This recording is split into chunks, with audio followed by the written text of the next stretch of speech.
Se fazer grandes turnês era o destino dos The Jacksons, a turnê seguinte seria triunfal. Esse é o assunto hoje aqui no meu canal.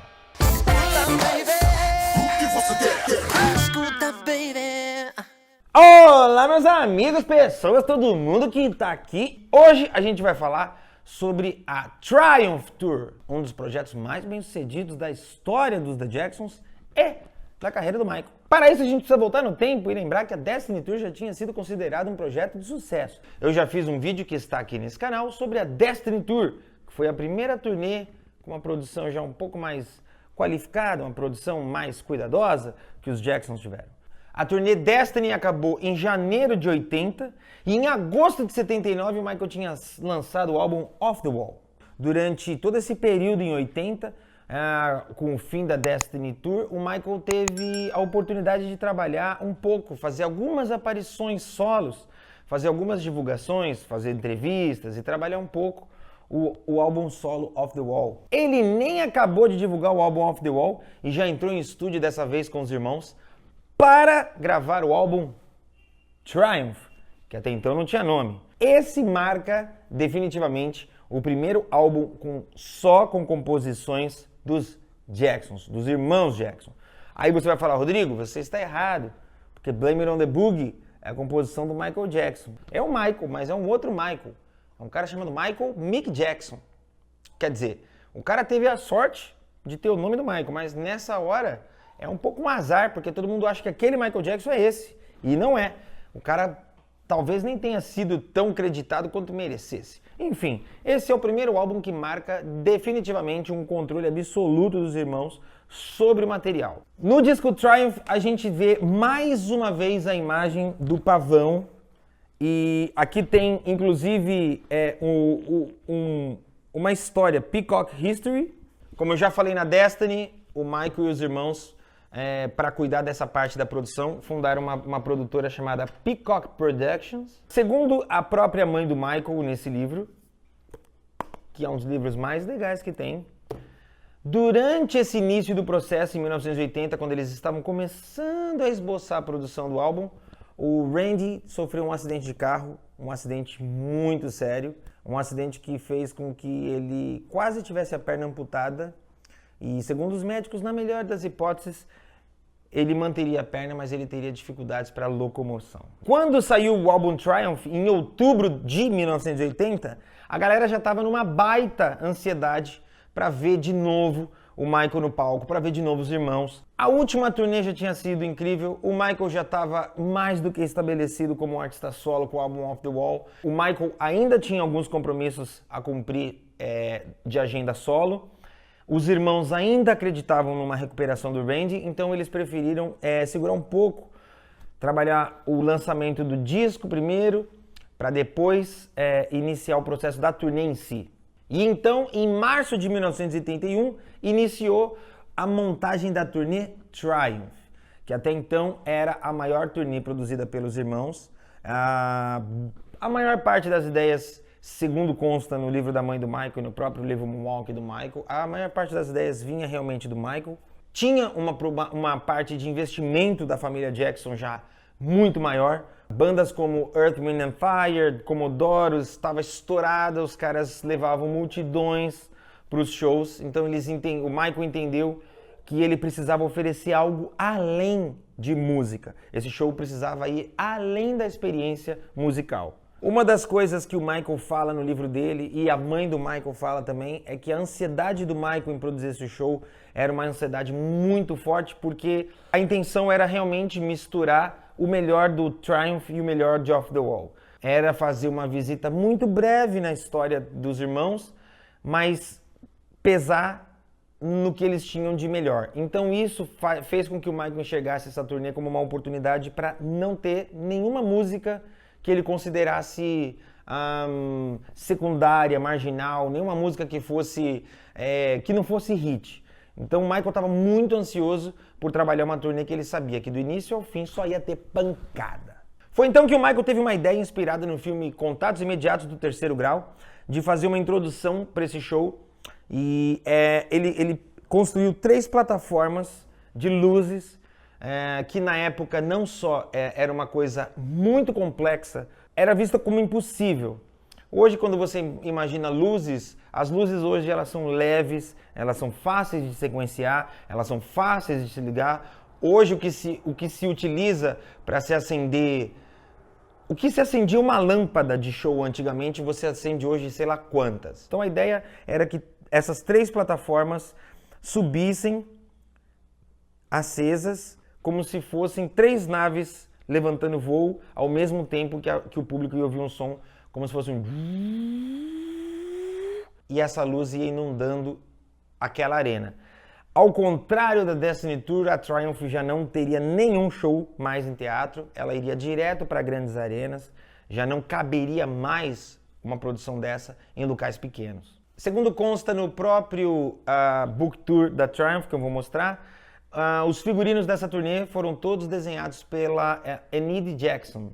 Eu fiquei bem curioso, vou confessar para vocês que eu fiquei curioso e chamei a Brandy, que é a sobrinha do Michael, filha do Jack, e ela confirmou para mim que sim, que a turnê inteira foi assinada pela mãe dela, Enid Jackson, que já se foi, e ela me confidencializou também que nesse período, o início, algumas luvas e meias que o Michael utilizavam foram confeccionadas pela mãe dela, o que é incrível, porque como eu já disse no vídeo da Destiny, o Michael já tinha usado na Destiny Tour a luva, na Triumph o Michael usou várias vezes. Nesse momento da vida do Michael, a luva ainda não tinha um protagonismo, não tinha ela não era tão emblemática. Então a luva aparece em vários momentos, com várias cores. Ele usou luva de brilhante vermelha, preta, branca. Não só os figurinos dele, como dos irmãos, foram confeccionados pela Enid, que na época era esposa do Jack, irmão mais velho do Michael. Jonathan Moffett, que é um membro muito presente na história das turnês do Michael, já tinha entrado na segunda fase da Destiny Tour, se manteve na Triumph, e quem entra para a banda é o guitarrista David Williams, que teria seguido com o Michael até o fim da vida, e não só seria um músico de palco, mas também seria músico de estúdio. Né? Nesse período, o Greg Phillips já trabalhava com os irmãos, com o Michael, mas ainda não era um músico de turnê.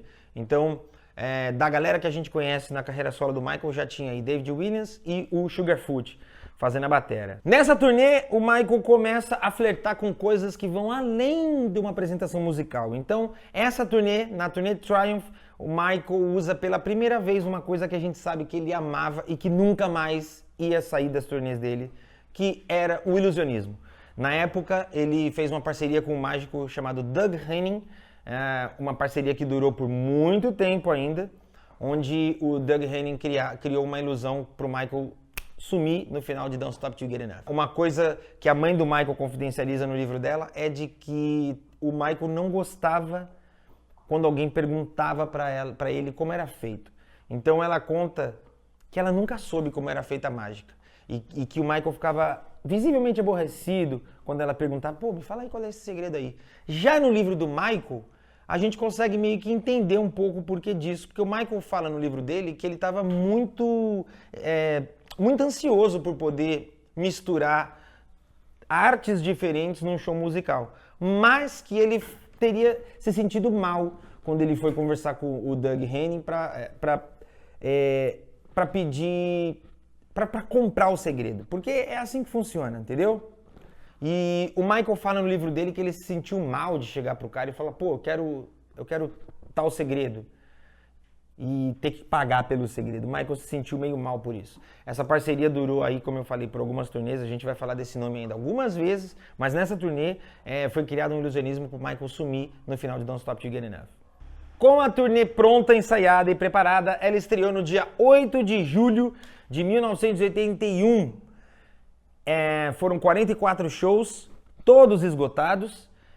E para alegria dos irmãos, e principalmente da mãe do Michael, o Randy estava completamente recuperado. E é por isso, tendo o nome Triumph, a turnê abre com o Randy numa roupa meio medieval, com uma espada, e tem uma hora que pega fogo e tal, como se ele meio que guiasse os irmãos através dessa jornada.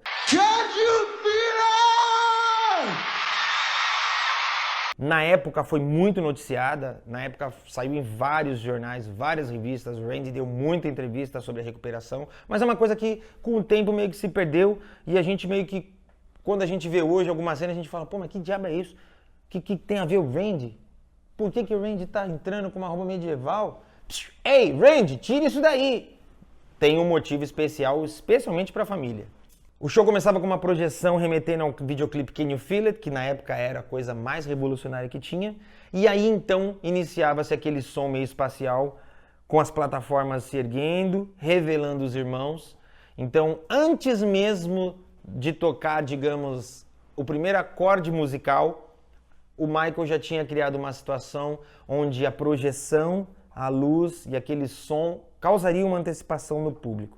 O show tinha Can You Feel It, Things I Do For You, Off The Wall, Beam, Walk Right Now, Heartbreak Hotel, She's Out of My Life, Jackson 5 Medley, I'll Be There, Rock With You, Lovely One, Working Day and Night, Don't Stop To Get Enough and Shake Your Body. O show estreou em julho e poucos shows depois a música Walk Right Now foi tirada da turnê e não voltou mais. Então é uma música que é dificílimo de se ter qualquer registro. Eu procurei muito, segundo consta, os shows que foram filmados, nenhum deles é desse período. Então, pouquíssimas pessoas assistiram a performance de Walk Right Now ao vivo. Nesse show, o Michael já tem uma postura que é muito mais livre, né? Quando a gente assiste a Destiny, você ainda consegue ver que, por mais que o Michael tome conta do palco, principalmente nas canções que são com os irmãos, o Michael transita no palco, mas volta para aquele alinhamento que era comum dos Jackson 5 ainda, onde ficam uns 3 pedestais, o Tito e tudo mais. Então, a gente vê que na Destiny o Michael ele ainda tinha essa postura. Na Triumph, o Michael meio que se desprende dessa postura, mesmo nas canções dos irmãos, ele já não tem mais, aparentemente, ele não tem mais essa obrigação de manter essa linha, de ficar ali, ele está muito mais livre, muito mais solto. Dá para perceber que vários trejeitos, várias assinaturas, várias utilizações de percussões vocais que depois se tornaram assinaturas do Michael começam a pintar e ficar cada vez mais forte durante a Triumph. Uma coisa que muita gente encarou como uma brincadeira, mas para algumas pessoas era uma brincadeira meio que deixando claro que era um divisor de águas na vida do Michael e dos irmãos, é que antes dos Jackson 5, antes do medley, nos telões era projetado meio que um histórico da vida dos Jackson, eles crianças e tudo mais, e aí o Michael entrava no palco, tudo encenado, obviamente. Imagina o cara fazer isso 44 noites. Ninguém vai dar 44 broncas iguais, pelo amor de Deus. Então o Michael entrava no palco e ele falava, ei, que é isso aí, cara? Que vídeo é esse aí? Tira esse vídeo. Hey, stop the film! Hey, stop the film, please! Hey, stop the film! Come on. The next song we're gonna do is something from the new album, Triumph. Aí os irmãos falavam, não, Michael, a gente tá aqui lembrando os antigos sucessos. E ele falava, não, cara. Eu não quero fazer porque as coreografias são velhas, as músicas são velhas, as roupas são velhas, eu não quero fazer. E aí era meio que uma brincadeirinha pra introduzir e os caras fazerem o medley dos Jackson 5. Mas, se você parar pra pensar no momento histórico que eles viviam, e no show que eles apresentavam, e nos shows que eles apresentavam no passado e iriam apresentar no futuro, essa brincadeira, na verdade, já era meio que um aviso que o Michael estava olhando muito para o futuro e que, embora ele fosse grato, o que ele viveu nos Jackson 5 e o início do The Jacksons tinha ficado para trás. Tem um livro que eu gosto muito, que é esse aqui, que é assinado por um cara chamado Nelson George. Esse livro é maravilhoso. Na época ele era colunista de uma revista chamada Record World. Esse cara depois virou um dos maiores escritores e colunistas de música. Ele assistiu o show de Nova York.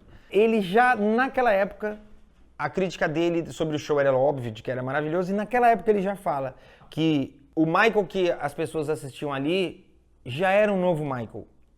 Tamanha desenvoltura, ele conta que vários dos já estava presente, vários dos já estava ali, a forma do Michael se movimentar, que a gente sabe, foi ficando cada vez mais distante da forma dos irmãos, já era uma coisa muito forte. Era muito nítido que o show ia além de um show musical de banda. Então ele fala o lance da projeção, das luzes, as danças, e aí o Michael desaparece, vem com outra roupa, desaparece de novo. Então é muito bacana você ver uma crítica da época citando o show dessa maneira, sendo que a gente sabe para onde foi a carreira do Michael depois disso. A turnê foi um sucesso.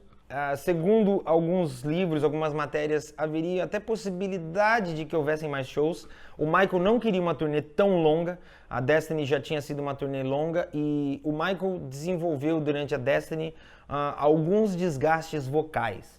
Segundo consta, foi nesse período em que o Michael estava trabalhando com Quincy Jones que o Quincy apresentou o Michael para o Seth Riggs. Seth Riggs se tornou o vocal coach do Michael, amigo do Michael, e teria sido, assim, uma das principais figuras na vida do Michael, no sentido de colocar a voz do Michael no lugar certo e fazer com que ele aguentasse essa maratona. Porque quando a gente chegar lá na frente e a gente perceber lá na frente, quando a gente falar da turnê History, a gente vai se dar conta de que o Michael passou mais de 20 anos ininterruptos, emendando disco, clipe, turnê.